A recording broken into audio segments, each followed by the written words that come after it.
The world was holding its breath, waiting for a high-stakes meeting that many hoped could change the direction of the war. As diplomatic expectations quietly built around the anticipated Trump-Zelensky encounter, Vladimir Putin chose that moment to speak last and to speak through fire. His words were cold, deliberate, and absolute. Russia's interest in any withdrawal of Ukrainian forces from occupied territory, he declared, had fallen to virtually zero. It was not a negotiation position, it was an ultimatum. And within hours, those words were transformed into steel, flame, and terror raining down on Ukraine. On the night of December 27th, the sky over Kyiv became a battlefield.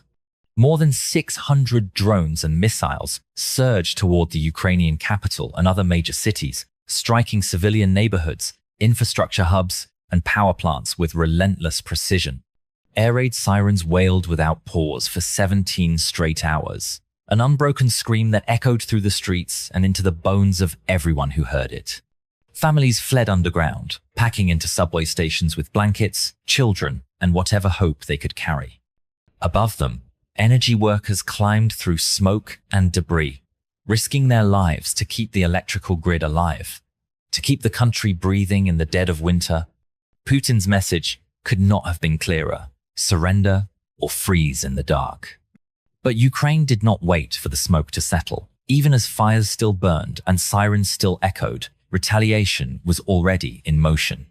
Deep inside Ukraine, fleets of Lyuti and next-generation jet-powered drones were launched by the Ukrainian unmanned systems forces. They rose silently into the night, crossed borders, and penetrated deep into Russian airspace. What followed was not a single strike, but a carefully orchestrated, multi-layered operation designed to expose the fragility of Russia's most guarded spaces. The first phase unfolded high above the Russian capital. As Ukrainian drones approached Moscow, Russian aviation authorities were forced into immediate action. One by one, the major international airports Vnukovo, Sheremetyevo, Domodedovo were shut down entirely. Airspace over the capital was sealed. Passenger jets already in the sky began circling, burning fuel as pilots waited for instructions that never came. Some aircraft were forced into emergency diversions as fuel levels dropped dangerously low. 69 flights were redirected to distant cities. More than 300 were outright cancelled.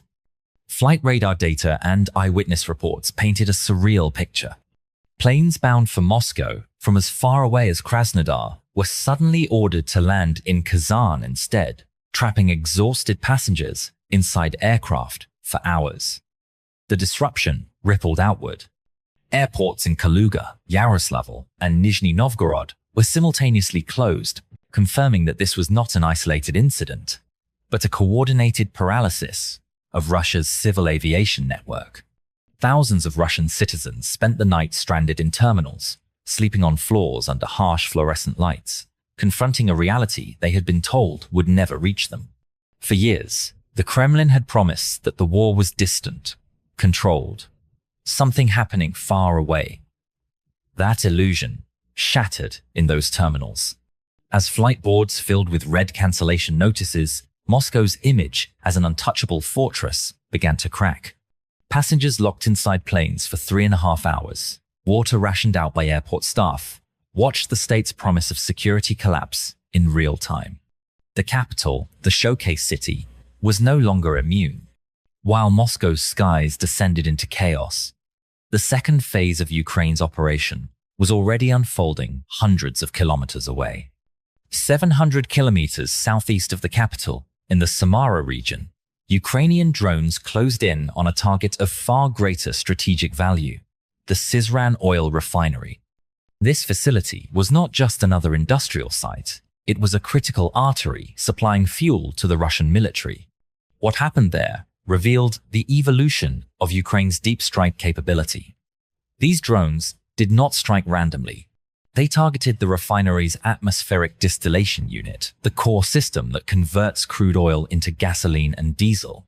It is the heart of the entire operation. When it stops, everything else becomes useless steel. Flames erupted into the night sky as successive explosions tore through the facility. Videos recorded by local residents showed towering fireballs and thick black smoke, images that made official reassurances sound hollow and absurd. Russian authorities attempted to downplay the incident, but the response on the ground told a different story. Fire trucks and ambulance convoys poured into the area. This was no minor incident, no falling debris. It was a direct, crippling blow to production capacity. The refinery was effectively neutralized. The technical success of the strike spoke volumes.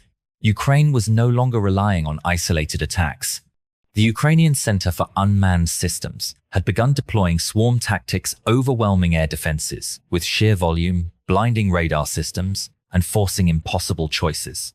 Even advanced systems like the S-400 and Pantsir were inadequate against hundreds of targets arriving simultaneously from multiple vectors. Despite snow, wind, and brutal winter conditions, domestically produced Ukrainian kamikaze drones hit their marks, dismantling Russia's claims of technological superiority. This was more than a military operation.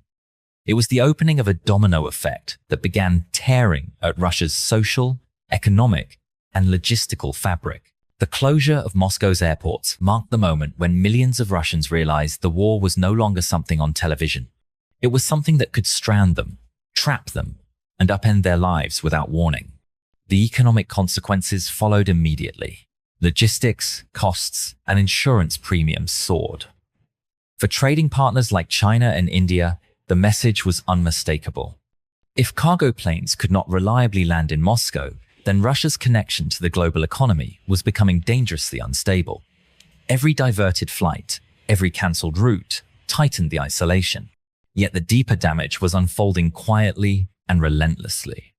The strike on the Syzran refinery was a strategic chokehold. Fuel is the oxygen of modern warfare, and Ukraine had chosen to cut it at the source. Rather than destroying tanks on the front lines, Ukraine was draining the system that powered them. Repairing the refinery could take months. In the meantime, Russia would be forced to transport fuel from distant regions, stretching an already strained logistics network even thinner. The civilian consequences were unavoidable. The Syzran facility supplied fuel to the Samara, Saratov, and Penza regions. Its shutdown meant shortages, soaring prices, and disruptions to agriculture and transportation. In the depths of winter, rising heating costs and fuel scarcity threatened to ignite panic. For ordinary Russians, the quiet comparison between what they saw on state television and what they experienced at gas stations became impossible to ignore. When propaganda claimed victory, but pumps ran dry, the refrigerator began to defeat the television. The night did not end there. Alongside the refinery strike, transformer stations in the region were also hit. Power outages swept across large areas of the city. Central heating systems failed. In freezing temperatures, darkness and cold spread rapidly. In a city of 500,000 people, elevators stopped, water pumps failed, internet access vanished. Daily life collapsed into something primitive and fragile. This was no longer about discomfort.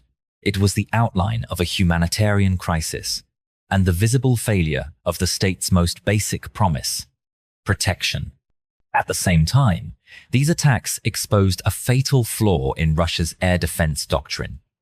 Ukraine's ability to launch mass drone attacks forced Russian commanders into an impossible dilemma: defend the front lines or pull defenses back to protect Moscow and critical infrastructure. The activation of the emergency carpet plan to protect Moscow's airports was a public admission of inadequacy. Each closure cost millions. Airlines like Aeroflot and Pobeda, already crushed by sanctions, faced mounting losses from rerouted flights, higher fuel consumption, and skyrocketing insurance costs. Russian civil aviation edged closer to collapse. Psychologically, the impact was devastating.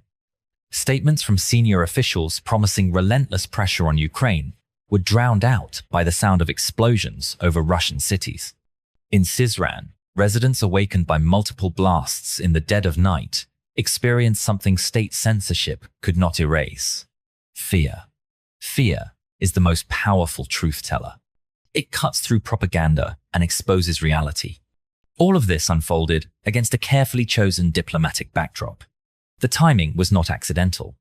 Putin had launched his massive strike on Ukraine to project strength ahead of the Trump-Zelensky meeting, to signal that he would not compromise.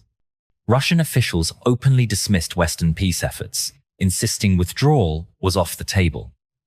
But Ukraine's response obliterated that posture. By striking Moscow's airspace and Russia's energy lifelines, Ukraine shattered the illusion of control. The message to Washington and the world was unmistakable. Ukraine was not merely resisting. It possessed the capability to reach into Russia's heart, to disrupt its economy, and to undermine its military from within. Zelensky's words about consequences were no longer abstract. They were visible in stranded passengers, burning refineries, and darkened cities. In diplomatic terms, Russia's claim to superpower status took a direct hit. If the Kremlin could not guarantee the safety of its own capital's air traffic, how could it dictate terms to anyone? Putin's long-standing social contract with the Russian people, obedience in exchange for stability, was torn apart in a single night. Enemy drones flying over Moscow were not just a military failure. They were a crisis of legitimacy. The Ukrainian Center for Unmanned Systems warned that this was only the beginning, that mass drone strikes would become routine. The implication was chilling. No Russian city, no refinery, no industrial hub could be considered safe. Russia now faced a grim reality. It needed oil exports to survive, yet could not protect its refineries. It needed Moscow to appear invulnerable, yet its defenses were exposed as insufficient. In trying to break Ukraine, Putin had made his own country vulnerable. As the Trump-Zelensky meeting approached, the question at the negotiating table shifted. It was no longer about borders. It was about endurance. How long could Russia hold out under this pressure? Ukraine's strategy had become unmistakably clear. Isolate Russia diplomatically, blind it militarily, and erode it economically.